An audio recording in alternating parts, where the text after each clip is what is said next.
Hello, YouTube. Welcome, YouTubers. Hey, everybody. John Aravosis here. Hello. TikTok. I've got TikTok ready to go. Actually, I was good. I set it up before I joined you guys. All right, TikTok. Hit going live. So this way we don't have to although this thing, I've got to figure out how to oil this thing. I don't want to take it apart. I'll have to Google because it definitely needs. It's like oil can.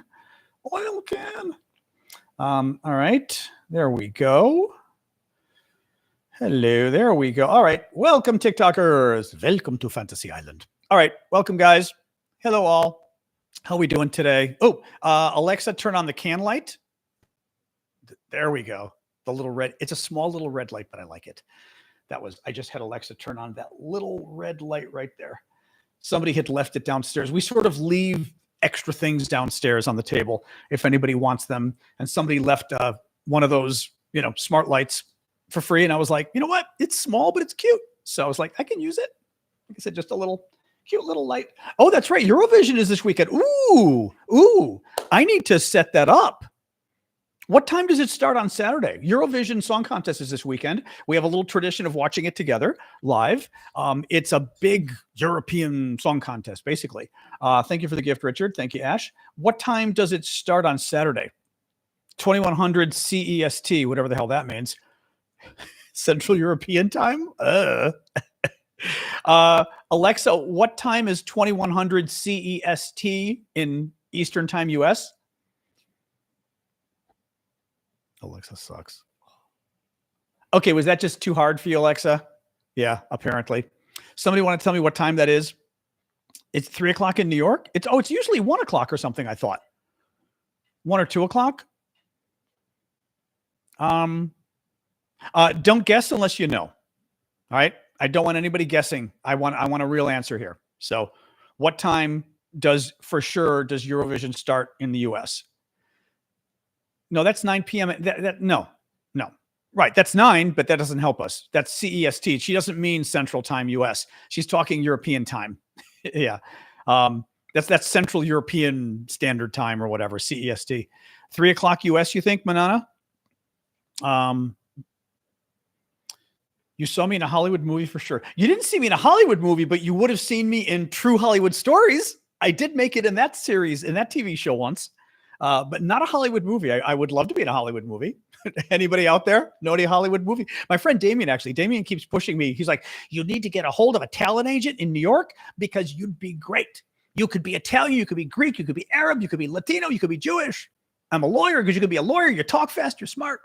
So I think it would be fun. I just have to figure out how to actually, because I would do it on the side. It'd be fun, do like a Hollywood face. I will take that, Z. That's because when people say you have a face for radio, do you know that one? A face for radio means you're really ugly. Oh, you have a face for radio, meaning nobody sees your face. But in any case, yeah, I think it'd be fun. I think it'd be a lot of fun. So Eurovision starts at 3 o'clock for us on the East Coast. Okay. I will set up a watch party for us or 2. Okay. People are disagreeing. 2 o'clock. Ash says 2100 CEST is 3 o'clock Eastern. Okay. So 3 o'clock. All right. Well, that'd be fun. CST is Paris, which is 6 hours ahead of us, maybe. I don't know. Alexa, what time is it in Paris? Alexa, what are you doing? Alexa? Hold on. Alexa, did I unplug her? No. Alexa, put your volume at 30%. Okay, there we go. I was like, what the hell's my Alexa doing? My Alexa suddenly is like pouting on me or something. I'm like, I don't know. 3 o'clock Eastern. Okay, I will set that up. I thought it was earlier last year than 3 o'clock. Maybe though, because that's like a good 3 or 4 hours, So, all right. All right. Well, that's good. I will set that up. I do not have a favorite Eurovision song. I don't know the bands. I will say I find a lot of the groups to be kind of last year I missed because I was traveling. The year before, I didn't love the bands. The year before that, I liked a number of them. Like the Ukrainian band, was it last year or the year before? Remember that good one, the good Ukrainian band that won? They were very good. The year after, the Ukrainian duo I thought was pretty bad. Anyway. All right, a Bond villain who hates the UN. Exactly. I could be Russian. Actually, I've been practicing. I've been having so much fun watching Killing. Sorry, guys, this is a show we talk about the news, but we also talk about other stuff too, because that's what life is. But I've been watching Killing Eve on Netflix. It's a wonderful series, but the lead actress deserves like an Oscar, even though it's a TV show. Jodie Comer, she does all these different accents that are amazing, but she's got me doing accents now. Like I'm watching her do the Russian accents, and I'm like, and now I'm starting to do a Russian accent. It's quite fun. But anyway, favorite this year is Lithuania. It's such an amazing show. I mean, the actors that lead, it's got one of the other lead actresses cracks me up, Fiona Shaw. And I'm recognizing her, and she's a very serious, I mean, she's very good, very serious actress. But I'm going, why do I know this woman? She was Mrs. Dursley on Harry Potter. Remember Dudley's mom? Dudley Dursley or whatever? The mom who was like the ditz? She's this like Shakespearean quality actress, which is the craziest thing. But literally, she's like a Shakespearean quality actress. She plays this incredible Petunia, exactly. She plays this incredibly serious character on Killing Eve, and very serious, very kind of high up in British intelligence, very repressed. I would say repressed. So that she's always very stern and doesn't show emotion, which I would think would be a very difficult part to play, because you're not showing emotion. How do you show a character's emotions without showing emotion, right? She's amazing. Anyway, but that she was literally Petunia Dursley or whatever, and is this amazing Shakespearean quality actress, kind of blew my mind. They've got and that Jodie Comer, I swear to God, one of the most impressive actresses I've ever seen. Anyway, we can talk about that stuff at the end of the show. So welcome, guys. John Aravosis. This is Killing Eve on Netflix with Sandra Oh. I sort of put it off until now. It is, the final point I'll make is, it's clearly a European show, I think. It reminds me, I don't have firsthand experience with this, but I am told that Grimm's fairy tales in America, I know them, Grimm's fairy tales in America all end pretty well. In the original German, there's a lot of death of children, from what I'm told. At least what I've been told. Hansel and Gretel, in the end in America, I think they kill the witch and they live. In Germany, I think they get eaten, from what I've heard. And this show reminds me of the same thing. Everybody is subject to being killed on this show. I mean, literally, any character could be killed. It freaks you out. Absolutely freaks you out, this show. Because it's so, as I said, any character could be killed. They're very good. It's an excellent show. Anyway, BBC style, I don't know, because I don't sort of watch the BBC well enough. Anyway, all right, guys, we can get rolling here. So, but Jodie Comer, my God. Fanny, I remember that. Yes, I remember that, Gunther. Yes, when she introduces the colleague as Fanny. I noticed it when she said it, because I heard it and I went, oh, that's funny. Also, the final point here, which is interesting. The final point is, thank you, Ed, still for the gift. I have never watched a British show that used so much British slang. It's very interesting. I have Googled a number of different words, which I never do when I'm watching British TV.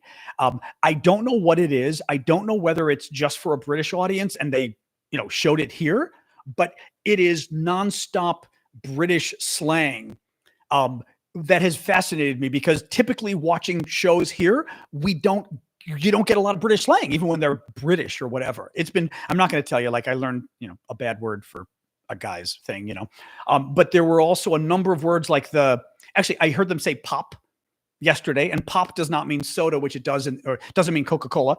Apparently it means any fizzy drink, like lemonade even, I think. There were a lot of different words. I was like, oh, how interesting. Anyway, very interesting. All right, let's get rolling. Sorry, I've been having too much fun with this. I'm loving this TV show. I find this show absolutely fascinating.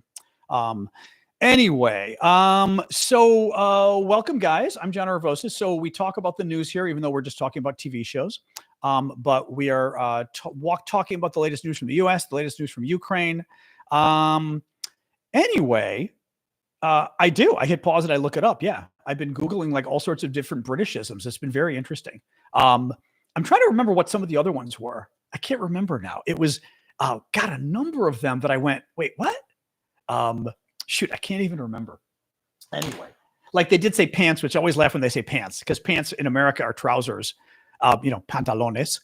And in Britain, it means underwear. So that came up at one point, pants. And I was like, oh, I know pants. I know pants. And it's difficult for Americans because like that's a word we use all the time, of course, And in Britain, literally, when you say pants in the UK, it means underwear, which makes me laugh. Anyway, it's been very fun watching it. I've been enjoying it. But like I said, I've never seen a show that had this much British slang, which is very interesting. Anyway, all right, let's get rolling. So welcome, guys. We'll start with the U.S. news, like I said, and then we'll move over to the Ukrainian news. Thank you, Laddie. As always, I do this for a living. So if you can, please keep the gifts coming. The gifts help pay the bills. So I appreciate it. Let's just get rolling here. So Trump had some big news today. He said he's lifting the U.S. sanctions on Syria. That's a good thing. Should have happened earlier. He is going to meet Syria's new president tomorrow in Saudi Arabia. That's a big deal. My only gripe here is he should have done it earlier. We are in a competition with Russia, basically. Thank you, Nick, to get Russia the hell out of Syria. And I have not heard any updates lately, but I know generally speaking, I think Russia has been doing a decent job negotiating with the Syrians. Basically, Russia, before the Syrian dictator got overthrown, Russia was his biggest benefactor for 50 years, he and his father. And the Russians, in exchange, got a huge naval base in Syria. They had, I think, several air bases and a hugely important country for the Russians. And we were obviously hoping that the Russians got kicked out of Syria because they supported the dictator and they helped the dictator attack the rebels who took over. The U.S. should have lifted sanctions right away. Should have absolutely lifted sanctions right away. We should have sucked up to the Syrians from the beginning. Trump finally lifted the sanctions today. Again, I'm glad he did. He should have done it way earlier. I don't know where things stand with the Russians because we really haven't heard anything, I'd say in a couple months even, about sort of the Russian thing, which is interesting. But as I said, what else is going on?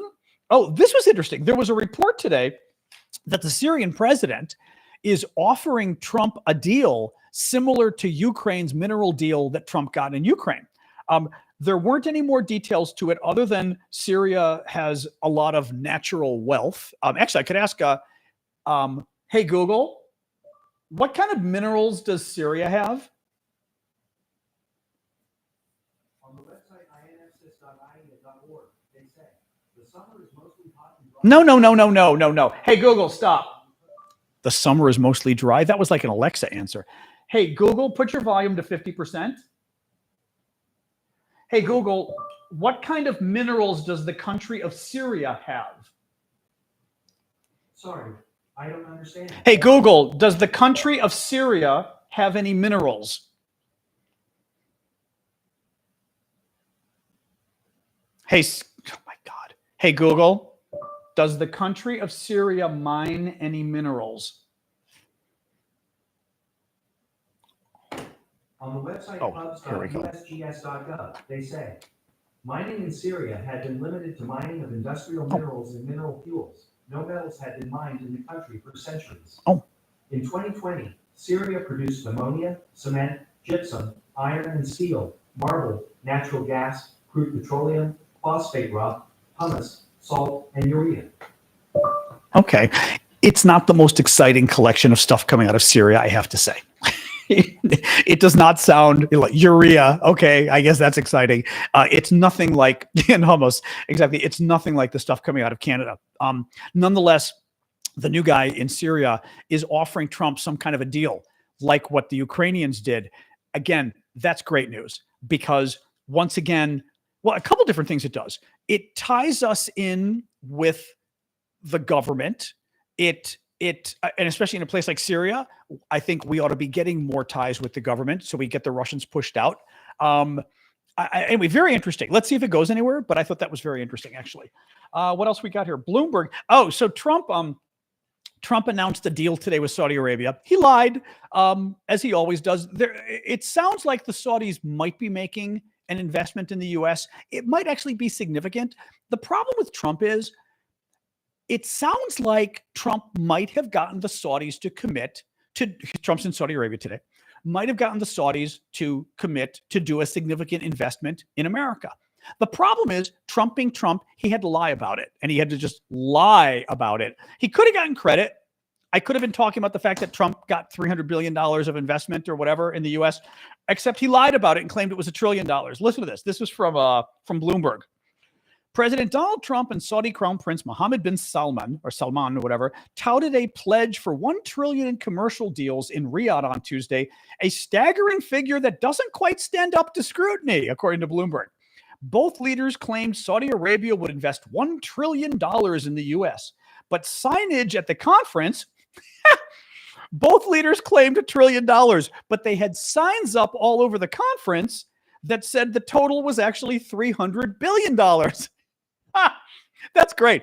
So Trump and the Saudi dictator get up there and go, it's $1 trillion. And all the signs around them say 300 billion.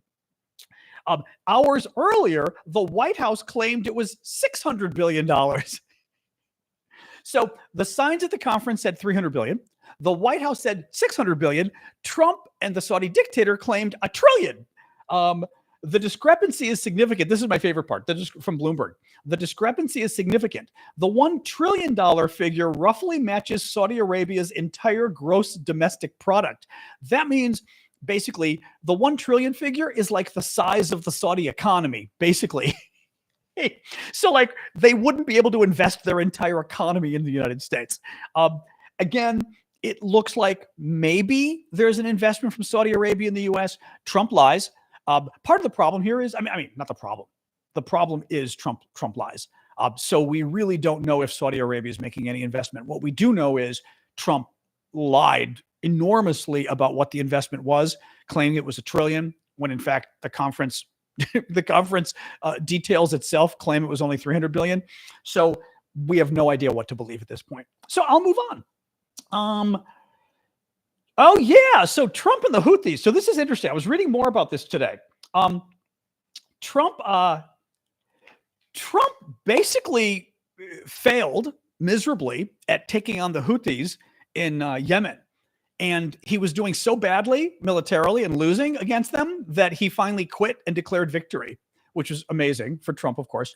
Alexa, raise the temperature 1 degree.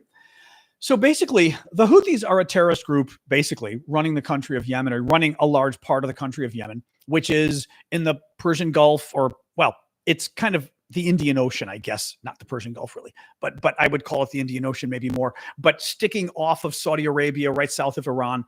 And they're a terrorist group. They've been attacking international shipping, and the Americans under Trump basically decided to bomb the hell out of them. And Trump launched like a 6-month campaign or something to bomb the hell out of the Houthis into submission so they would stop attacking international shipping. Now, when I say international shipping, I'm not making this clear enough. A huge percentage of international commerce goes by ship right along the coast there. I forget the percentage. It might have been 30%. It was a huge percent of international commerce. So that the idea that these guys are blowing everything up that comes by is a huge deal to the international economy. Okay. It's not just like, oh, they're attacking some ships. They're attacking like one of the main waterways in the world for 1/3 of the world's trade. It's a big deal. Trump decides he's going to stop it. So he launches some 6-month campaign to blow them up. He's only been doing it for a month.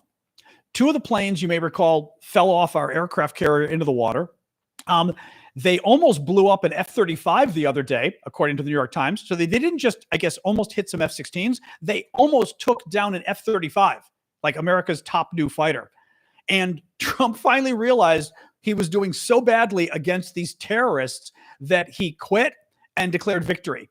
He got them to agree that he's no longer going to bomb them. Thank you, Mike, for the gift. He's no longer going to bomb them. And instead, they promised, or in exchange, they promised they'll no longer attack American ships. That's going to be a little complicated because I'm going to guess that a lot of American commerce doesn't go on American ships.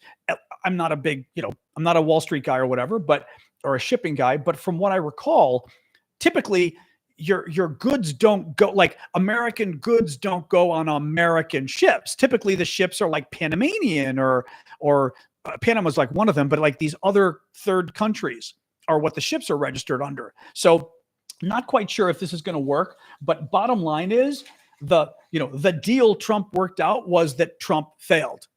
He totally failed in his military actions against the Houthis and then just declared victory because, he's like, what do you do?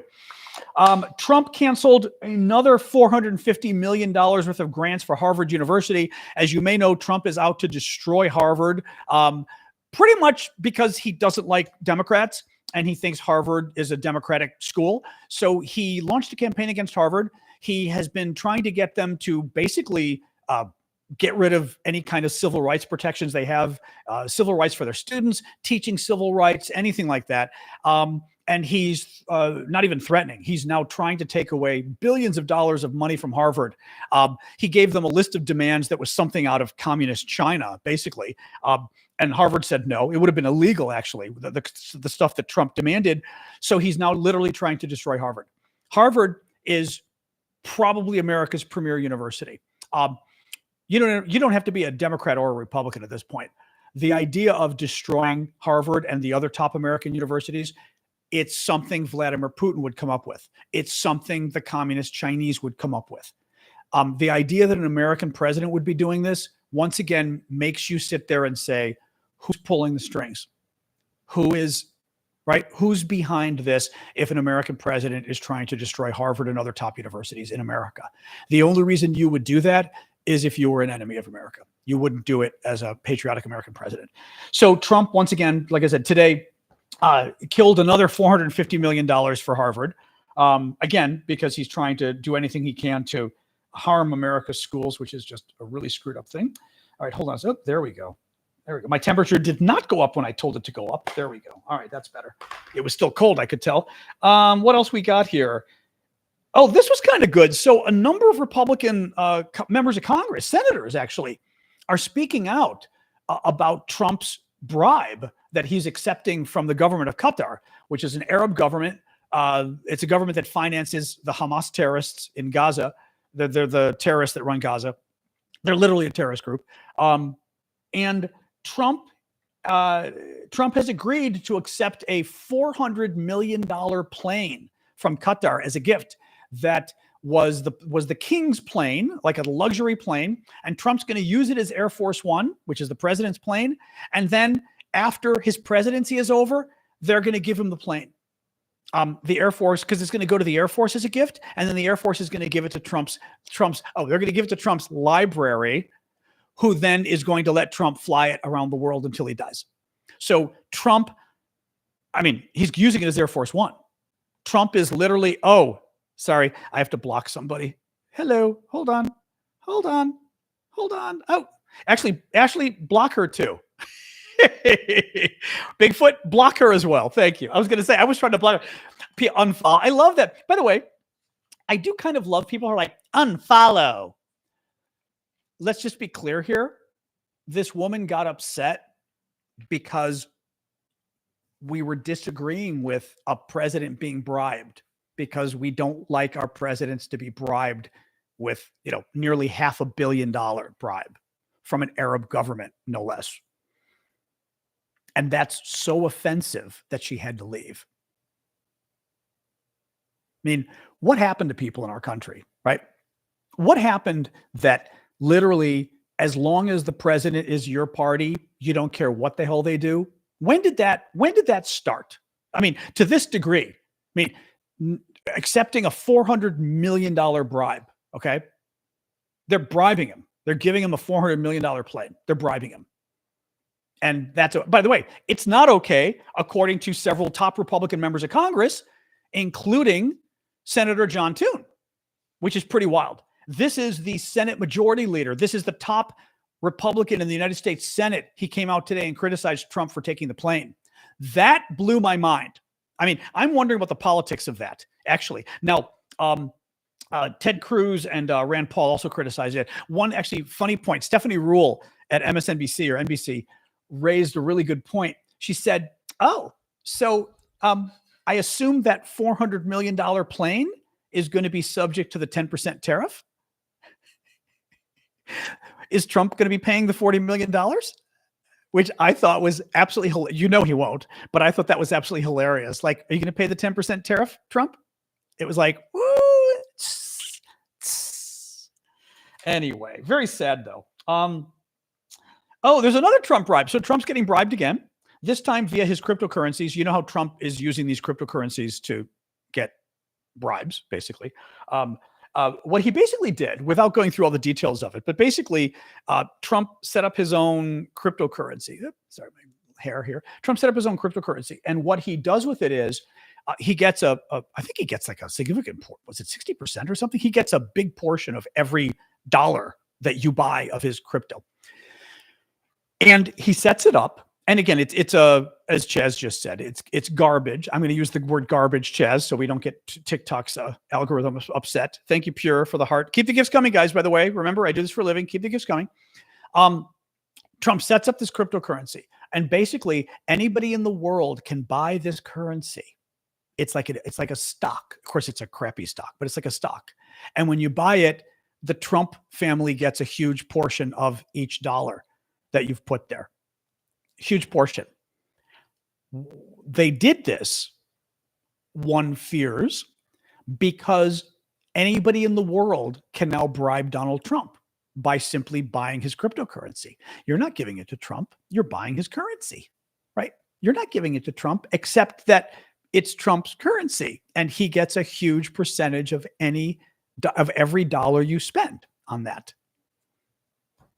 Again, the amount of corruption, the amount of criminality, the amount of felonies in this administration are beyond the pale. As David Frum has said, this is the most corrupt administration in American history. The most corrupt administration before this administration was the first Trump administration, and now it's this administration. We have become a kleptocracy. We've become it's really too bad. I mean, because I can't defend my country anymore. You know, I mean, we're as bad as these countries that commit crimes all the time now, right? We're as bad as countries where the leaders enrich themselves. You know, I mean, it's really incredible. And we're very sad. So yes. So the cryptocurrency, it looks like another bribe might be taking place. Listen to this via the New York Times. A struggling technology company, thank you, Happy. Thank you, Visionary, for the gifts. A struggling technology company with ties to China that relies on TikTok made an announcement this week. It had secured funding to buy as much as $300 million of Trump's meme coin. Thank you for the gift there, Angeline. Thank you, Mac. GD Culture Group, a publicly traded firm with a Chinese subsidiary, has only 8 employees, its public filing show, and recorded 0 revenue last year from an e-commerce business that operates on TikTok. Again, it had 0 revenue last year. This company that has 8 employees. The company that makes 0 revenue, bottom line is, when a company makes 0 revenue, you kind of have to worry about whether it's a real company or whether it's something else, whether it's people who created a company in order to hide who they really are because they're doing bad things. That happens sometimes when you have companies that don't make any money. So listen to this. In its statement, GD Culture Group, which is traded on NASDAQ, said it would spend $300 million on a stockpile of Bitcoin and Trump, the Trump coin, using proceeds from a stock sale to an unnamed entity in the British Virgin Islands. I mean, seriously, right? So a company that makes no money, that has no revenue, that has only 8 employees, that has a Chinese subsidiary and ties to TikTok. Ties in this case, their revenue that they don't make is on TikTok, is investing up to $300 million in Trump's meme coin. Just as Trump is negotiating TikTok, just as Trump is negotiating with China, a company with ties to China and some connection to TikTok, at least allegedly, is buying $300 million max of Trump's coins, that he's getting a large percentage of the money. Yeah. I mean, it's boggles the mind, this stuff. It is so corrupt. This is so unacceptable. He does need to be behind bars. He does. It's horrific. Oh, yeah. Okay, that's it for the news. We've got the Ukraine news next. Why aren't U.S. attorneys filing? Because they'll be fired by Trump. Really unbelievable. Yeah, they're not trying to hide it. No, this time Trump isn't trying to hide anything at this point. It's very sad. It's very sad. So I will get to the Ukraine news in a second. Anybody want to make any more? So I'm going to look at my little fan here. Turn on my fan for the room I'm in as well. There we go. Yeah, Iran-Contra, true. Anything else? Okay, well, let's switch over to the Ukraine news then, all right? I know I love this shirt. This is my Amazon. I actually, a woman the other day was like, oh my God, my daughter loves dinosaurs. I said, Amazon, got the t-shirt on Amazon. Look at this. It's a great little Amazon t-shirt. I love this thing. I may buy more of them. It's not the highest quality t-shirt, but it works, and it's very pretty. Anyway, we have a lot new, actually. The news today is that Donald Trump is getting bribed, it seems, by a company with ties to China. That was new today. The other thing new, somebody just said we don't have anything new. The other thing new today is that, where have we got here? Trump lied about his deal with Saudi Arabia. He claimed Saudi Arabia was investing $1 trillion and it's only $300 billion. That was new. What else we got? Oh, Trump lost fighting the Houthi rebels in Yemen. America's military under Donald Trump literally lost to a bunch of terrorists in Yemen. That was new. What else we got? A bunch of Republican senators are upset that Trump is taking a bribe from the government of Qatar, a $400 million bribe. So see, there was a lot of news today. No, I don't know. Somebody came and said, you guys aren't saying anything new. That's a lot of news, a lot of new corruption. I'll give Trump that. He's very good at coming up with new corruption, He doesn't disappoint for being the most corrupt president in American history, as David Frum said. Always coming up with new ways to commit felonies.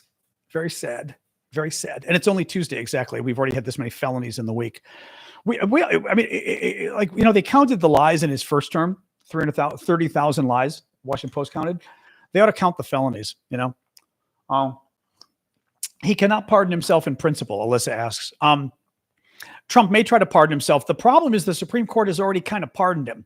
The Supreme Court already said that most of the crimes, most of the felonies Trump committed, he's going to get away with. So anyway, all right, let's go on. Ukraine. It is day 1,173 of Vladimir Putin's special 3-day military operation in Ukraine. Thank you, Mike Angel, for the money gun. Keep the gifts coming, guys. I do this for a living. Your gifts pay the bills, so keep them coming. Subscriptions are nice too. Become a monthly subscriber. That's always kind of cool too. We do a show every Saturday just for the monthlies. Anyway, Trump issued an ultimate. Well, okay. I'm just going to read this. It's so. The whole thing with Ukraine this week is totally confused now. Thank you. Actually, I'm just going to explain this because the whole thing is totally confusing. So Trump, as you know, big fan of Putin and America's enemies, not a big fan of America's friends. Came into power, cut off Ukraine. The Republicans also cut off Ukraine themselves. Remember last year under Biden, cut off money to Ukraine weapons. And so Trump comes in, repeats all the talking points of Putin's talking points about Ukraine.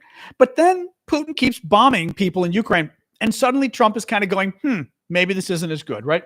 So Trump gets together with the Europeans last week and says, Russia had better agree to a 30-day ceasefire or we're going to put massive new sanctions, U.S. and Europe together.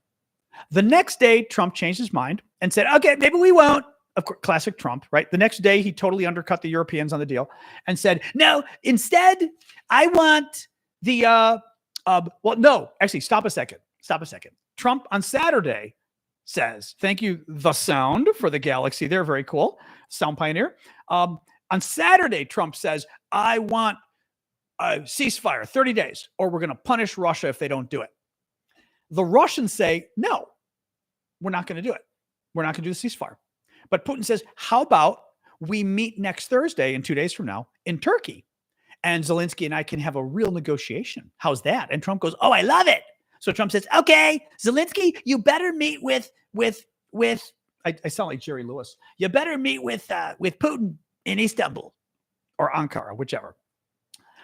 And Zelensky goes, okay, I'll be there. Putin is now terrified. The Russians are trying to back out. It's quite funny, actually. The Russians are trying to back out. The Russians claimed initially that Putin's not going. Like as of yesterday or today, the Russians said, "Oh, we'll send our foreign minister. Putin's not going to go. He's not going to meet with the criminal Zelensky." Except that it was Putin's proposal to meet with the criminal Zelensky, and Zelensky said, "Okay." And now Putin doesn't want to. Well, Trump is now weighing in and trying to get both to go. It gets even better. Zelensky says, I think Trump ought to go. He said, I think Trump should join Putin and me. And you know, Trump would freaking love that. Trump wants to be there at the table. Like, oh, he brought them all together, peace, right? Because Trump wants a Nobel and he wants the publicity. So Trump then says today, maybe he will. So Trump said, maybe he'll do a detour because he's in Saudi Arabia in the Middle East. Maybe he'll do a detour and go to Turkey and go to meet with Putin and Zelensky. So Putin is now in trouble because Putin doesn't want to go. Putin didn't want to go, didn't want the ceasefire. That's why he proposed meeting Zelensky. But he thought Zelensky would say no. And Zelensky said yes. And then Trump said yes. And now Trump is sending Marco Rubio, Witkoff, that witless guy who's the big Russian sycophant that Trump has negotiating, Kellogg, who's better. He's got his top three guys, including U.S. Secretary of State, going. And Trump himself might go. And Putin is literally like, So it's actually getting quite interesting at this point, what's going on. Thank you, Melanin. Thank you, Becca, for the gifts. It's very interesting at this point. So we'll see. We'll see. But if Trump were to go, it would put real pressure on Putin, which would be interesting. Bottom line here is, we want Putin to piss off Trump. Now, the dangerous thing from the administration today is, once again, Trump is doing his weird, well, if Putin doesn't show, I'm just going to walk. If Putin doesn't show and the talks don't happen, then I'm just going to leave. And we're going to abandon Ukraine altogether. And it was like, okay, wait a minute. So let me get this straight. Again, Trump threatened this before. He's threatening it in today. Trump threatened today that if Vladimir Putin refuses to negotiate peace. Okay, let me step back. Putin wants the war to continue. Putin wants the U.S. to leave. Putin wants Trump to cut off Ukraine and let the war continue so Putin can just keep attacking, and over the next couple of years get more and more land. Okay, that's what Putin wants. Trump says, if Putin doesn't agree to a ceasefire and Putin doesn't agree to sit down with Ukraine and negotiate, I'm going to pick up and leave, and I'm done with this negotiation. I'm going home, and Ukraine can fight Russia by itself. I'm leaving. Do you get what he's threatening? Trump is threatening Putin that if Putin doesn't agree to discuss peace, Trump is going to give Putin everything he wants, which is Trump going home, no longer helping Ukraine, no longer threatening Russia, and just Trump goes home and he's done dealing with the war, which is exactly what Putin is demanding Trump do. Putin wants Trump to go home and stop helping Ukraine. Trump said, if Putin keeps putting obstacles to peace, I'm going to go home and stop helping Ukraine. It was like, who do you work for? Once again, it's like that discussion we had earlier. Who does he work for? Like, who is he? Why is he doing this? It's the kind of stuff you do if you're Vladimir Putin. It's not the kind of stuff you do if you're an American. If you're an American president, you don't do stuff like this. You do stuff like this if you're a Russian president. It's not just self-defeating. I mean, it is self-defeating, but it's not just self-defeating. It literally is, if Putin refuses peace, Trump is going to give Putin everything he wants. Well, to me, that sounds like if I'm Putin, I'm going to say, well, let's not have peace. Because if I don't have peace, then Trump is going to literally leave and give me everything I want. Then I won't have peace. It's insane. Thank you, Phoenix. Thank you, Succeed. It's insane. It's absolutely insane. Boggles my mind. So anyway, that was several stories tied together here. The European Union is prepared to significantly tighten sanctions against Russia if no progress is made by Thursday's meeting. So we'll see what happens with that. This was interesting. So there was a really good interview today with Boris Johnson. Boris Johnson is the former British Prime Minister. Lots of problems with this guy. On Ukraine, he was very, very, very good. And I don't just mean he had the right policy. He was strong. I think he was very smart on Ukraine. I think Johnson really knew what he was doing. Listen to this from an interview he gave to Politico. All right, listen to this. I forget who summarized this. This could be the Kyiv Independent. I don't think so. Who knows? Western politicians in the era of Joe Biden didn't have the balls to fully back Ukraine, former UK Prime Minister Boris Johnson said Tuesday. Speaking to Politico at the Copenhagen Democracy Summit, Johnson said U.S. President Donald Trump deserved credit for sending lethal assistance to Ukraine during his first term in 2018, even as he expressed fears about the direction of current peace talks with Russia.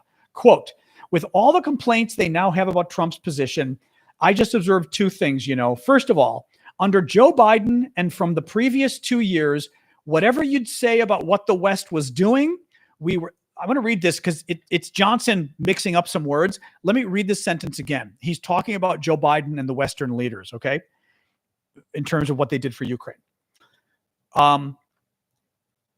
Under Joe Biden and from the previous 2 years, in other words, meaning under Obama as well, whatever you'd say about what the West was, previous 2 years would have been Trump, actually, not Biden, Trump. Whatever you say about what the West was doing, we were just about stopping the Ukrainians. Okay. The problem is this is British English, not American English. What he means is whatever you think about what we were doing, our goal was to stop the Ukrainians from losing. By the way, this is something I've said for years. And whenever I say it, people get upset. I mean, a lot of you agree with me, but people get pissy with me and go, that's not fair. I always said our goal was that Ukraine didn't lose. We never wanted Ukraine to win. We wanted Ukraine not to lose. Boris Johnson just said that today. Whatever you say, our goal was to stop the Ukrainians from losing, but we never had the balls to give them what they actually needed. And he's absolutely right. Absolutely. And I've said this from the beginning. Biden was better than Trump, but he was a disaster. Biden never wanted Ukraine to win. Biden was terrified of Putin. Biden, again, was far better than Trump. Yes, I'm not grading on a curve here. I expect my presidents to, know what they're doing, right? He was afraid of Putin. Putin knew he was afraid. And by the way, the French and the Germans were a huge part of the problem because I think Biden was afraid the French and the Germans would walk at the beginning of the first couple of years of the war if we helped Ukraine too much. So Biden was afraid of Putin, but Biden was also afraid of holding the coalition together. And the French and the Germans were a huge problem. French and the Germans got better, a little bit late for them to be better now, to be honest. But I thought that was very interesting of Boris Johnson. Annie, very generous gift on YouTube. Annie says, if the Democrats take the House and Senate after the midterms, I fear not much can happen with his Department of Justice. Your thoughts, maybe impeaching him. Also, Democrats head all the committees if they win the midterms. Yes. So Annie is talking about every 2 years we have congressional elections in America. It's a little complicated. The entire House of Representatives runs every 2 years. So when you get elected to be a member of Congress in the House of Representatives, your term is for 2 years. It's crazy because literally you win and you starting to run again. In the Senate, you're elected for 6 years, but the Senate terms overlap. So 1/3 of the Senate it has their elections next year, 2026. 1/3 of the Senate has their election 2028. 1/3 of the Senate has their election 2030. And each time they get elected and they have 6 years, and then 2 years later, another crowd gets elected and has 6 years. 2 years later, another crowd gets elected and has 6 years, right? So Annie's saying, what happens if Democrats are able to take back some of the Congress? Now, the House of Representatives might be a possibility. I think people do not think the Senate is going to be a possibility, but who knows if Trump does badly enough or poorly enough, right? Maybe Democrats could. If Democrats take control of either the House or Senate, that means they're in charge of the committees. That means they can hold hearings. That means they can subpoena people. That means they can stop legislation that Trump needs to do things. There's a lot they can do by controlling Congress. I mean, Trump still controls the Department of Justice. They can't make the Department of Justice, investigate crimes and stuff, right? They can't do that, but it would still be very, thank you, Trilytic. Thank you, Amanda. It would still be very helpful if they did, if Democrats took over. The other thing, impeachment, they would need, you need a simple majority. Okay, here's the way impeachment works. It's complicated. You need a simple majority to impeach in the House. So if Democrats were the majority, they could impeach him. But they impeached him twice before. Remember? Thank you, Trilitic. The first time. What happens is you impeach a president in one body, the House, and then the Senate holds a trial. The impeachment is, I would almost say impeachment is almost like an indictment. Okay. So it's as if an arrest warrant was issued or something, right? An indictment was issued against Trump by the House if the House votes. The Senate then gets to decide if he's guilty or not. I mean, having said that, culturally, getting impeached in the House still carries more weight than just an indictment. But the Senate then has to vote. And in the Senate, Gunther, I think you were the one who told me last time the exact number. Is it 2/3? I forget the number in the Senate you have to have. Thank you. I am right for the gift, and Amanda again and Addie. You need you can't even spell. We have a troll who can't spell. It's so adorable. He wrote you're a crisis. First of all, that's not English. That's the first problem. I'm leaving that up for a second because it's so funny. You're a crisis. You're a crisis? That's literally not English. Second of all, how do you think he wrote the word your, our troll? How do you think he wrote the word your for you are? He wrote you are. Oh, I so enjoy them. They're so good. Yeah, EUR. That would have been even better. He wrote YOUR. But especially you're a crisis. That's not actually English. I don't know where you're from, but you're pretending to be American and you're not doing a very good job. So in any case, we were talking about, what were we talking about with Trump and all the crazy stuff? Oh, Biden. What were we talking about? Somebody named Fanny. What were we talking about? Help me, guys. Help me.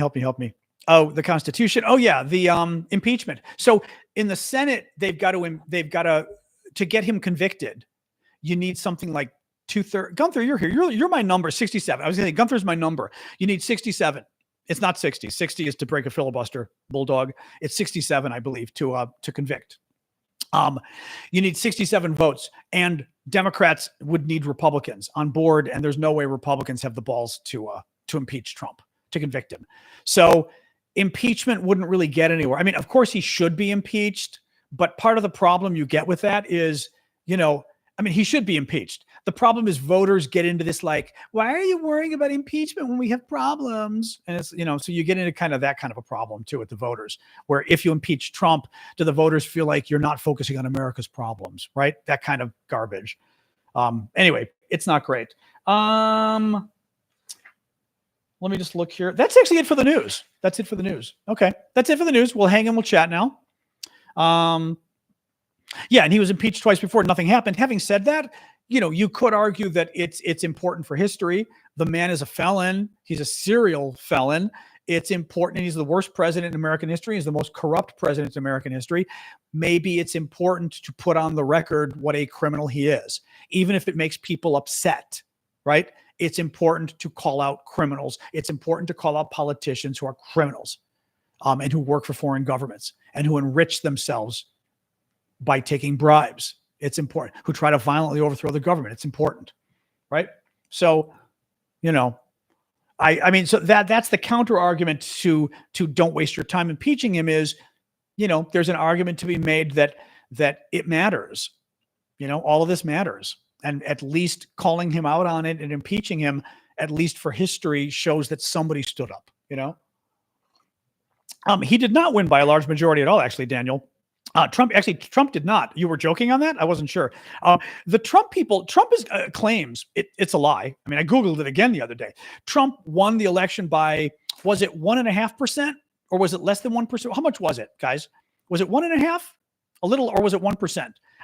He won barely the election with the votes. It was one of the smallest election victories in like 50 or 60 years. He didn't steal. I don't think he stole. I think Trump won the election, Mike. No, Trump won the election. He won, but 1.3%, German says. There you go. He won. So that's not to be disputed. He won the election, but it wasn't a big victory. No, but he won. So what do you do, right? The winner wins. But it's important to point out that when Trump claims and his people claim he won a huge victory, no, he didn't. Kamala Harris got almost as many votes, but Trump got more. And in our system, it doesn't matter how many votes you get. It's a screwed up system because like Hillary Clinton won, but she didn't. Al Gore won, but he didn't, because in our system, the amount of votes don't really matter anyway. But if you're talking about a mandate, which that person was just claiming, that person was saying, oh, Trump got so many more votes, the overwhelming majority voted for him. It wasn't a majority. It was under 50%. And it was just a few more votes really than Kamala Harris got. So if you're talking about what the American people wanted, they did want Donald Trump by this much. It wasn't, oh, they wanted Donald Trump. They wanted Donald Trump this much more than Kamala Harris. So yeah, it's not a mandate, but he won. So what do you do? You know? I mean, he did. I'm not going to be like the Republicans. He won, you know, I'm going to, admit it. But yeah, he likes to claim that though. Oh, it was a huge victory. No, it wasn't. No, it wasn't. He won. He did win. Can habeas corpus be suspended? Yep.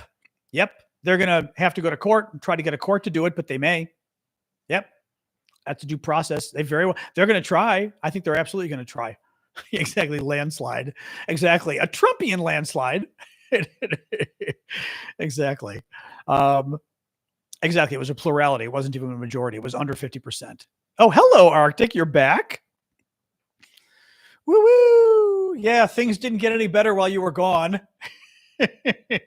Who's the next Democratic leader? Depends what you mean by leader. If you mean like head of the party, etc., we don't have one. We kind of could use one, to be honest. I don't know.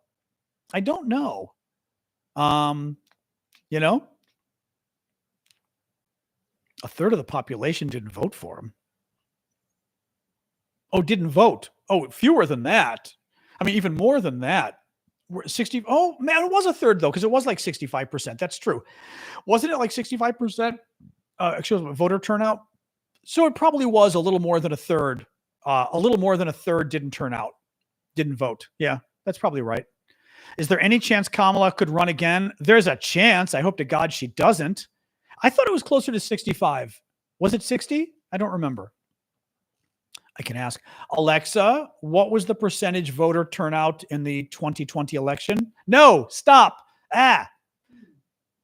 Oh, you're an idiot. Of course you don't know. Hey, Google, what was the percentage voter turnout in 2024? Sorry, I don't understand. Hey, Google, what was the percentage voter turnout in the U.S. in the 2024 election? Oh my God. Jesus. Okay, shut up. Oh my God. You know, the thing is, I've been using ChatGPT more and more, and I can't stand Alexa and Google anymore. They're so bad. What was the percentage voter turnout in the 2024 election in the US? They're just so bad now. ChatGPT, if it's correct, says 65.3%. 67% in 2020? Get out of here. Get out of here. Wow. That's interesting. 60. So if this is correct, it's 65%. Wow. If it's correct. Again, ChatGPT lies. You got to be careful. ChatGPT kind of makes stuff up sometimes. Actually, I'm going to click through and see if it, because it gives you a link, which is good. But I want to click through and see like if the link actually backs that up. 65.3% voted according to new voting, blah, blah, blah. Let's see what Axios is saying. The states, about 65% of voting age Americans cast a ballot in last November's elections per new U.S. Census Bureau estimates, down from 67% in 2020. Wow. Okay. ChatGPT got it right. I'm impressed. Actually, Grok, I'm calling it Grok, such a stupid name. Elon Musk's AI with Twitter, it's quite good. I hate to give him credit, but I kind of like it. I mean, I working with it was almost nicer than working with ChatGPT.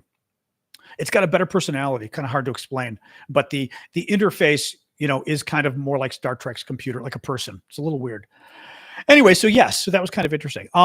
But no, Kamala Harris, right? I don't think Kamala Harris should be running again. Bottom line, I like her. Voters don't. End of story. Hillary Clinton was the same problem. I like Hillary Clinton, but you know what? she, I mean, she's too late now anyway, but Hillary had her chance. She didn't win. You got to try somebody else, that's just the way it is. So, I mean, Trump did it and won. That was unique though,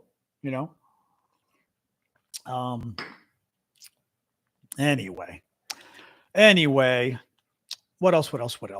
So what else, guys? What we're going to talk about? Anything? TikTok? We still got 1,000 people there. Hit me with your best shot. The pendulum should swing to the left. Yeah, it should, but although even right now it's swinging to the right, it's also swinging kind of fascist. I don't even know if it's right or what it is entirely, but the American people have to basically get fed up, for us to swing more to the left. And let's see if they get fed up. Again, the polls as of a couple of weeks ago showed voters were starting to get fed up with Trump, but they weren't liking Democrats. They were still liking Democrats even less than Trump, which was kind of screwed up, so that's not good. Could Michelle Obama run with Barack as VP? He cannot run as VP. I remember this before. I remember looking into this, and something like you can't run for vice president if you're not qualified to be president. There's some, Gunther, you're my usual go-to on these things. There's some thing like that. I don't know if it's in the Constitution or what it is, but there's something about that, about vice presidents. They've got to be qualified to be president. Is it the term limit or is it, I'm forgetting what it is, but yeah, he could not be VP. Michelle, I told you, I've met Michelle Obama several times briefly, but I met her. She is a big ball of personality. Amazing. I mean, she is one of the most impressive politicians I've ever met in my life.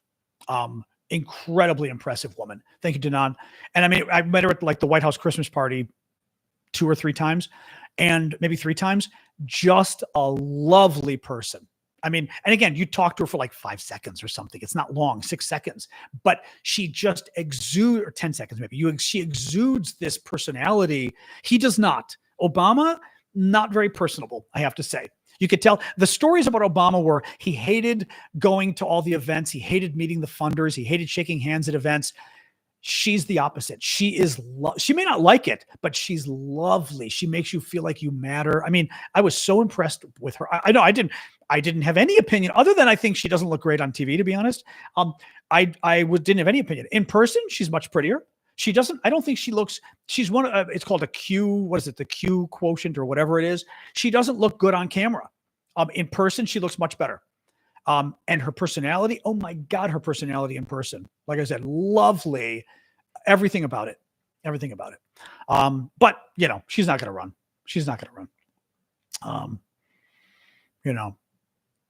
I didn't hear that Obama treated White House staff poorly. I heard the Clintons did. I did hear the Clintons were not very nice to police and other people working with them.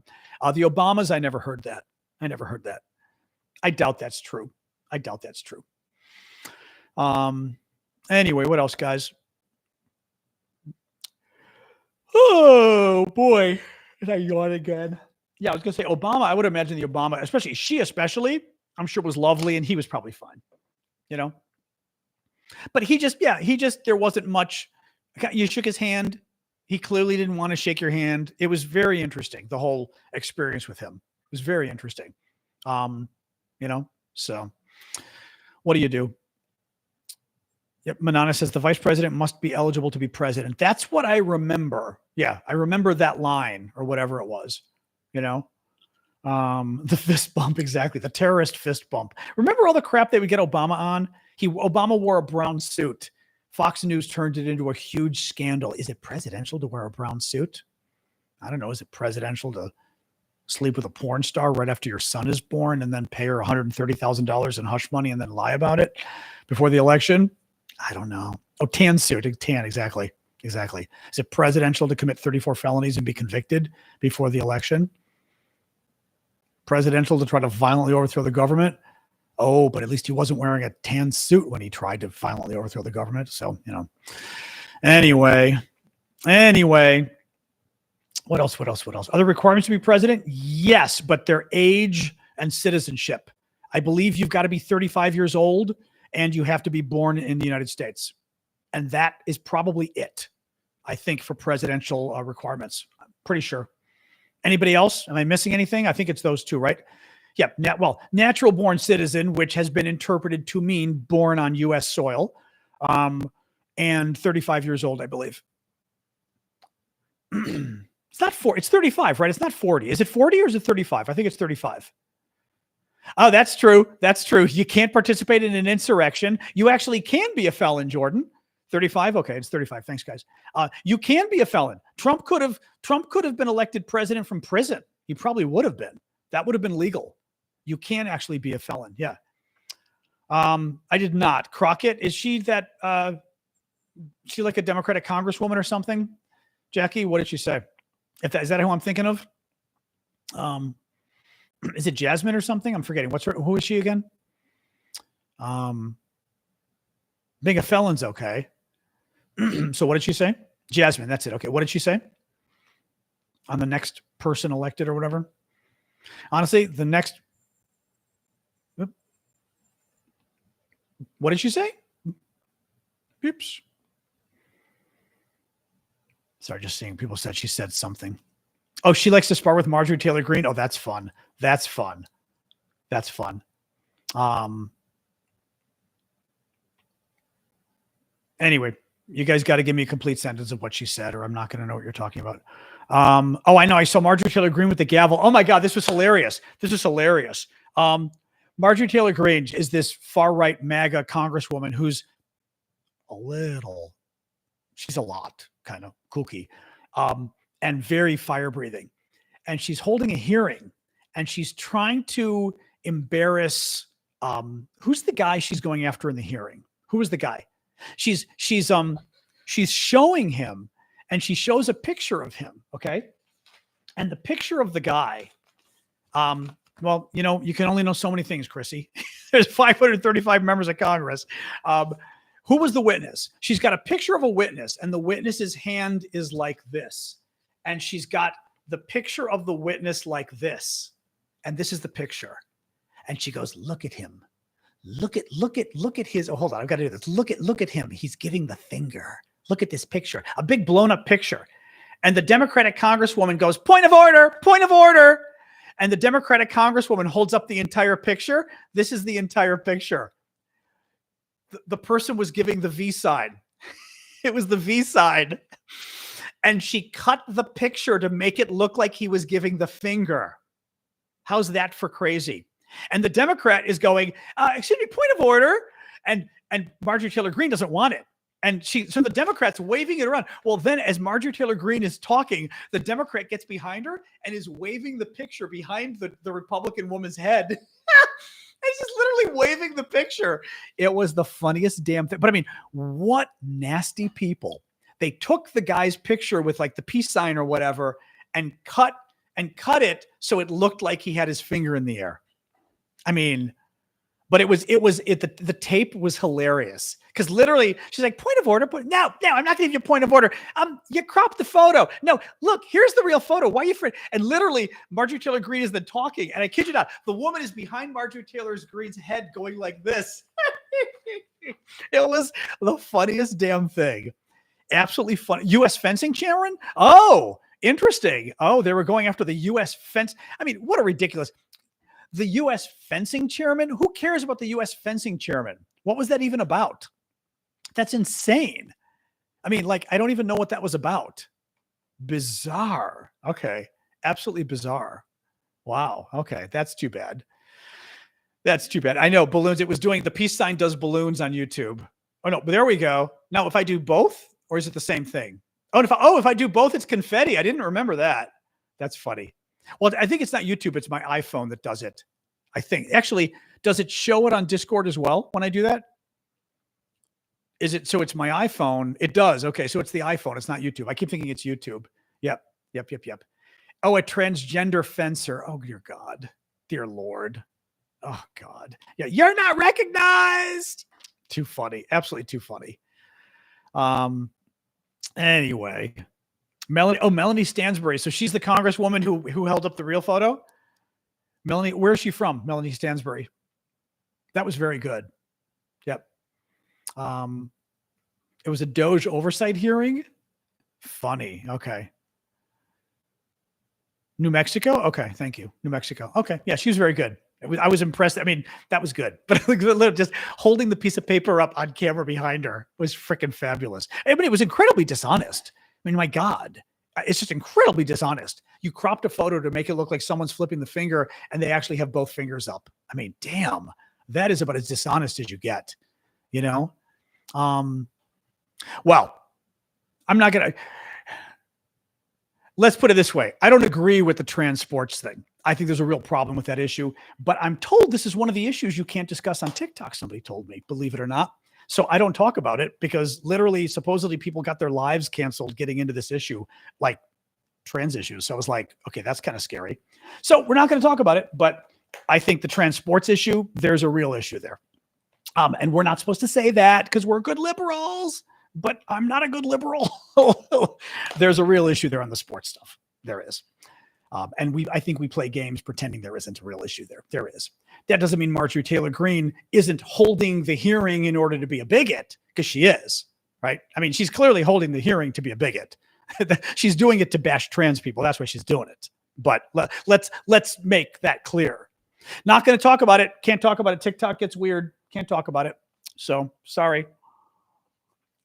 Anyway. Anyway, what else? Beep, beep, beep, beep, beep, beep, beep, beep, beep, beep, beep, beep, beep, beep. It's just not fair. I mean, we can't really get into it, like I said. So I just don't think it's fair. And I think, if you're pushing civil rights issues, you got to push issues that you're right on and push issues you can win on. And if you go too far, there's going to be backlash. And, I worked on gay rights for 30 years. And our stuff was about, we would fight, but we'd educate people too. You got to educate people and don't go too far or it's going to bite you. And I think on some of the issues nowadays, people on the left think they don't need to educate people. They think, give it to me. And they don't want to. And frankly, the Palestinian stuff, a lot of the liberal, even the AOC stuff. I know you guys all love AOC, but guess what? You better educate American people before you put her as your presidential candidate or the party's going down in flames. The American people do not want to elect a socialist. So you're going to need to do a lot more work educating people before you put AOC up there. There's a lot of different issues, I do not take guests. No. Let me get the dog some water. One moment.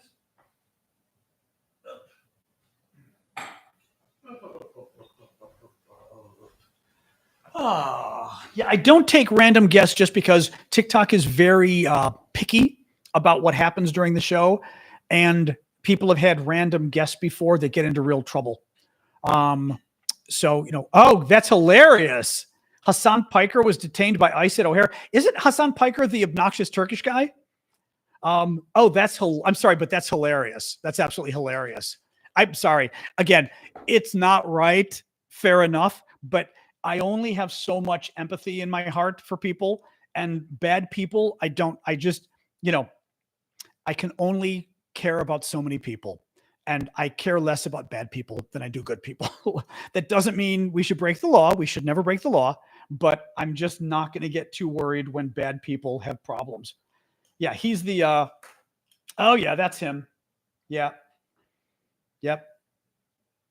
Right, he's the Turkish guy. Did he get into trouble? Just detained for hours at U.S. airport. Oh God, what did he do? Is he American? Detained for hours by U.S. air officials after his political views. The influencer, who has more than 6 billion followers across, returned to Chicago from France. He's known for his pro-Gaza stance and criticism of Trump. He was quizzed on his views about the Middle East and the president and accused the U.S. government. Officials rejected suggestions. But what's his nationality? U.S. born. Okay, U.S. born. They kind of threw that down in the article. Mr. Piker first posted on Sunday he had stopped by Customs and Border at O'Hare. The U.S.-born streamer told followers, it was very cordial. I thought it was strange how cordial it was. accused him of lying. In a post on X, U.S. government said the routine inspection could have happened to anyone traveling. That's an interesting question. Claims his political beliefs triggered the inspection are baseless. Once his inspection was complete, he was promptly released. Our officers are following the law. Why he was asked about his views on Trump, Israel, Houthi rebels, Hamas, and his bans from Twitch. The problem is I don't really believe him. I don't think he's a good person, so I don't really believe him. That's sort of the problem I have with this story. I would like to know the truth because they shouldn't be grabbing American, especially, native born, US born Americans. No Americans, but especially US born ones, I would argue. But I don't think he's a good human being. So I have a hard time knowing if he's telling the truth or not, unfortunately. He's a bad person. I mean, I think he's a bad person. So I don't know. My point is I can't trust his version of the story is the problem. If he's telling the truth, it's a problem because, as I said, I don't like him, but zero should they be questioning Americans at the borders about their politics. The thing is, I don't know he's telling the truth. Same can't be said about me because I'm a good person, and I am, and I'm not a crazy person. I think he's a little nutsy cuckoo. Not nutsy. He's not nutsy cuckoo at all. I think he's a far left activist. He's far, far left, and I don't find him. I just don't find him. I don't want to say sincere. I don't find him trustworthy. Put it that way. I don't trust him when I see him. Therefore, I don't trust his version of events. It would have been nice if there were a recording. It would be great if there were objective witnesses, but he's not a trustworthy source in my view. So we don't know what happened. For example, let me put it this way. Is it also possible that he got a random screening that they do to every 1 in 100 Americans who come through the border? And when they were questioning him, he got all upset, right? Totally possible, right? I mean, is it possible he's blowing it out of control to make news, blowing it out of proportion to make news? Yeah. So I don't trust him. Yeah. So it's your YOU''RE, Deb. So yeah. Anyway. Yeah, he's not trustworthy, so I don't know what to do with it. But if he were telling the truth, it's a problem because they shouldn't be questioning people about, they shouldn't be questioning Americans about their political views. That's insane, especially about Israel and stuff. Who cares, right? I mean, it's none of your business what my views on Israel are at the border or the Houthis or anybody else. If I'm an American citizen, if you're a foreigner, all bets are off. If you're an American citizen, no, you don't get to ask me about my politics. You just don't. But again, I don't trust him. So sadly, Simon says, I've been taken to the back because I had deployed to the Middle East as military. Oh, that's interesting. What you mean U.S. Customs grabbed you and wanted to talk to you more because you were Canadian military, or what? Is that true? Or, is that what you're trying to say? That's interesting. But it all went well. That's still kind of weird though, because you'd think like Canadian military in general would be like, right? We like you. Like that wouldn't be like your Russian military or something. Then Street Rat says military always gets random screenings. Interesting. I think Callum had told me something about this too, that military people often get screened. That's funny. I don't sort of think of that as that's interesting. I wonder why. Your friend works for a big U.S. airline, extra checked and was detained coming back from a cruise. Now, part of the problem is, again, I don't know how often random stuff happens. Like how often do they do a more detailed random screening?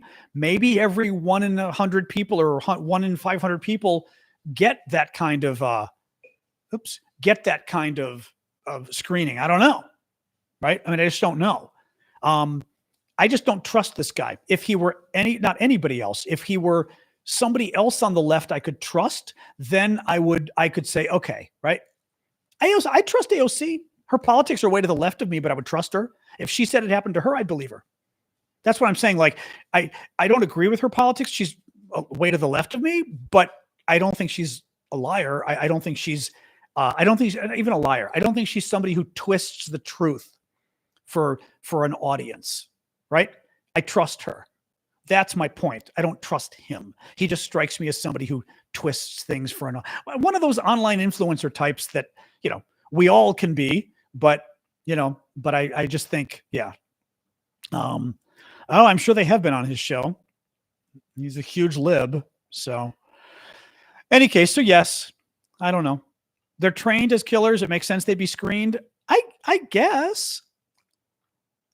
I don't know. I mean, because I could see the opposite. I could see veterans, it being, you're a veteran of an ally military. Why should you be called out at customs? We should like our allied militaries. Exactly. I like, not biology. This would be paleontology. Same idea. I like science, Squish. I admit I like science. So yeah, I'd like to know the whole story. Having said that, is it possible he's twisting the truth for views? Yes. Is it possible the Trump people had him pulled aside because he's a big liberal? Yes. So I will say that his story is entirely possible. His story is entirely feasible, right? Would I imagine Trump and his people doing this? Oh, yes. There's no question. I'm just not convinced it happened to him because he's the source. That's my issue with it. Exactly. It's unfortunate it was him. It would have been nice if it was somebody more trustworthy, in my view. So, oh,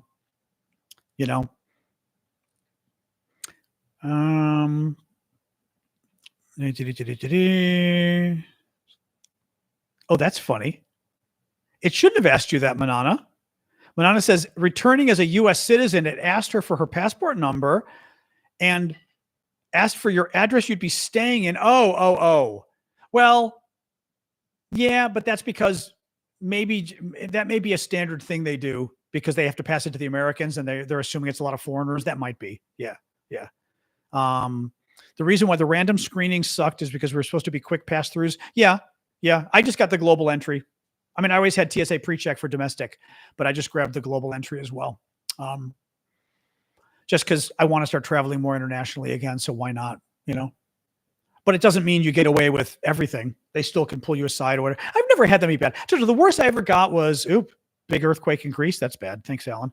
The worst I ever got was going through New York, Kennedy, I think. And I was working in the U.S. Senate at the time. So I did a lot of international travel with the senator. And the guy's going through my passport. What do you do? I work in the United States Senate for a senator, blah, blah, blah. What do you do? I work on foreign policy issues for him. And he goes, you've been to a lot of countries. I said, yes, because I am a foreign policy advisor to a United States senator. I travel with the senator. But you've been to a lot of countries. And he literally was saying it like that. I was like, yes, I have. I think because also, I was so not caring. I mean, this was back in like the 1990s. I was like, is there a problem with that? I said, I'm allowed to. But having said that, I had been to a lot of countries, so maybe it's just part of his job to push you a little and see if you get nervous. I go, yes, I have been, right? I mean, if you're a criminal, you might get weird when he says that, right? Whereas I was like typical American going, yeah. Well, back in the old days when you were safe, right? When they wouldn't get you. I mean, oh my God. Anyway. So what else, guys? Oh, sorry, yawning here. Oh my gosh. I'm going to go and watch more episodes of Killing Eve tonight after the show. Brits say underpants? You say pants too. They said pants on the show. Killing Eve. A Brit said your pants are on your foot, and she had her underpants on her foot. I'm not cooking. No. I had some pizza left over I made for tonight. So, Ed Luce, he's very good. Yeah, I met him once at a party here in Washington a couple of years ago. Ed Luce, he's great. He's got a new book about Brzezinski coming out, who I worked for. I did an internship for a year with Brzezinski here in Washington. Thank you, Mrs. Toad. Thank you, Christian. I know I love this shirt. It's a fun shirt, and it's a pretty shirt too, but it's also a fun shirt. I worked for him for a year. He was nice. I mean, I was a graduate school intern. I was an intern, but but doing research on the former Soviet Union, actually, the Soviet Union and Eastern Europe. Kind of complicated, but we were doing research, grabbing all sorts of little bits of data about what was going on in communist East Europe and in the Soviet Union. And it was very interesting. He basically, it's kind of too complicated, but what was interesting to me was we were going through reams and reams of publications. There was this, I don't know if we do it anymore, but FIBIS, Foreign Broadcast Information Service, would go and they'd listen to radio and also and TV and everything in Eastern Europe and the Soviet Union and transcribe it all into little sound bites. And tons of these little sound bites on, tens, dozens of pages every day or every week or whatever it was. And we'd go through and look for little interesting tidbits buried there and put all the tidbits together to get a sense of the economy and all this kind of stuff. It was fascinating, but it was a really neat, it was a neat experience for me because I'm writing down slow horses, because for me, at least, it was an introduction to kind of the way I like to do a lot of my political work, which is looking at all sorts of, I consider it like, I always kind of wish I'd become not a spy, but an analyst. I would have liked to have been like CIA or something, but it reminds me of what I imagined them doing, which is looking at a lot of little pieces of data and trying to find patterns and trying to figure out what might happen in the future based on all of these little pieces of information. You know what I mean? It was very cool. Anyway, but he was very nice. He called me in once. My immediate boss, his staffer, was gone. And he called me in and wanted a briefing on what I'd found so far. And I was like, oh, I was like, Brzezinski wants me to brief him. I'm going to die. He was national security advisor to Jimmy Carter. Very smart man. But called me in. I gave him my briefing again. And I didn't prepare the damn briefing. I was like, he goes, don't worry. Just, the way he talked, don't worry. Just come in. Just tell me what you have. And I was like, okay. Told him what I had. He was like, oh, that's interesting. Tell me more. I was like, okay. So there were a couple parts he thought were really interesting, wanted to know more. Very nice guy. I mean, for somebody who was so senior, he was just really nice and made the experience, rather than going, oh my God, right? I'm terrified. He was nice. Everything about the experience was just great. So people in power who are nice is rare in this town. So, but it was cool. Yeah. Neat man. I had to learn to spell his name, of course, since I had to put him on my resume. Brzezinski. Zbigniew.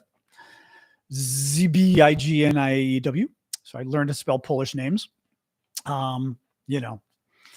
Anyway, that's not English. Your is YOU''re. There you go. Bye-bye. What else, guys? What else? Senate Florida, that's always fun. Exactly. Why are you ''re? Exactly. I know. Well, I mean, we all have our biases, but I don't think I'm biased, right? I mean, not even biases. I shouldn't even say that. I shouldn't say that. It is, I am objectively subjective, right? I mean, because I also think like Donald Trump. How do you not have an opinion on, not even opinion, how do you not reach a conclusion on Donald Trump? Right. I don't think you're objective. You say, well, I don't really have an opinion on Donald Trump. That's not objective. That's just something's wrong with you. If you don't have an opinion on Donald Trump. Right. I mean, thank you, Diomedes. I appreciate that. Well, no. And I try to tell the truth. Not even try. I shouldn't even say that. I tell the truth and I don't try to tell the truth. Truth is pretty truth is pretty objective in that case. It's intent, right? So I tell the truth. I may get things wrong, but I tell the truth. But yeah, exactly. I don't like people who I feel like are twisting things and you don't quite know what they're up to and that kind of stuff, Any Democrat who could beat what? Thank you, Jules. I wasn't fishing for compliments, but thank you, TikTokers.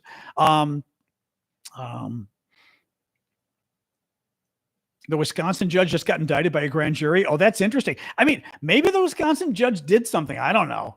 I mean, if a grand jury indict, although the grand juries will often indict anyway. But interesting. Very interesting. All right. We're getting very close to our hour and a half mark here. So I'm going to close up shortly, but any last minute comments or thoughts or anything? Otherwise I'm going to go.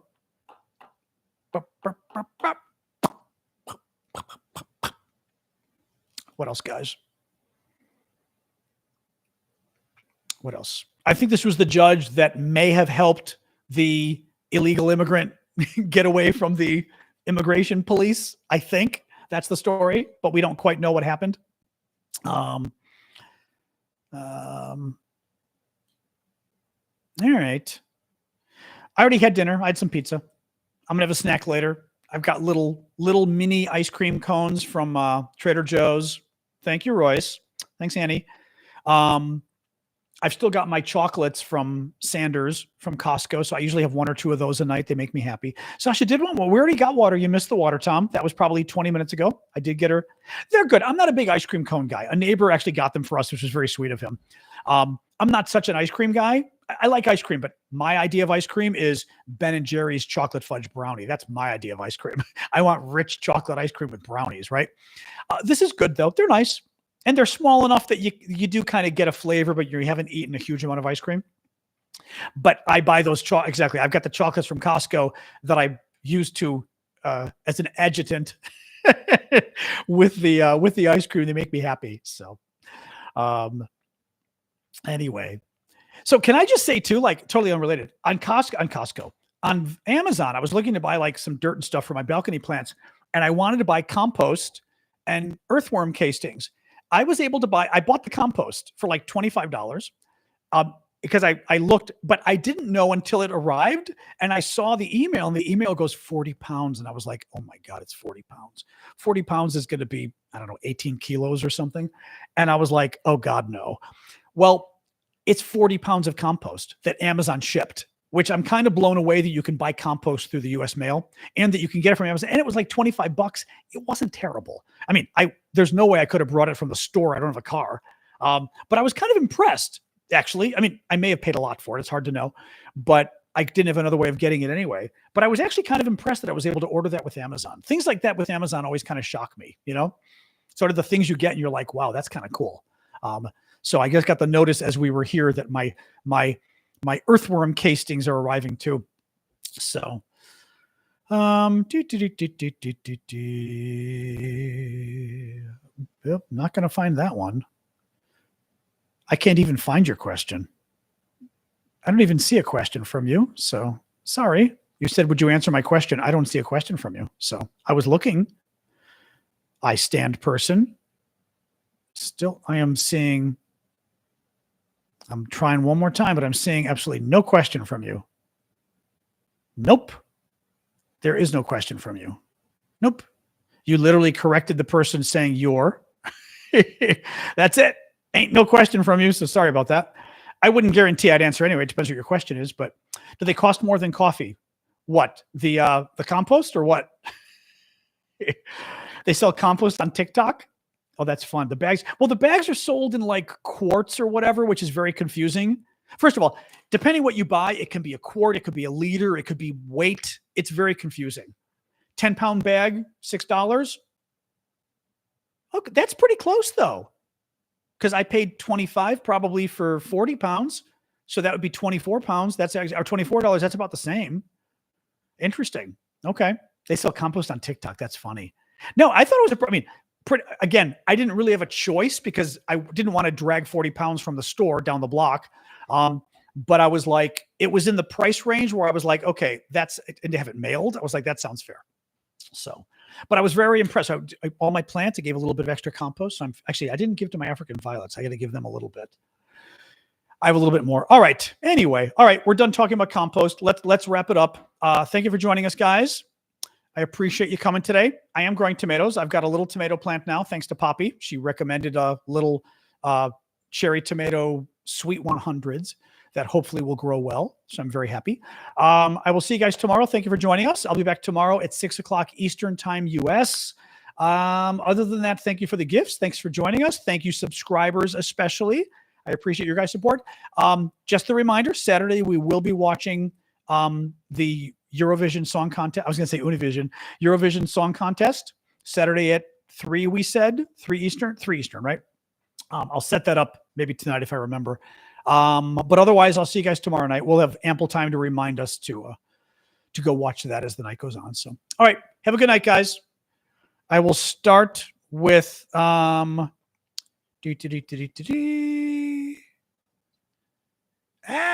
on.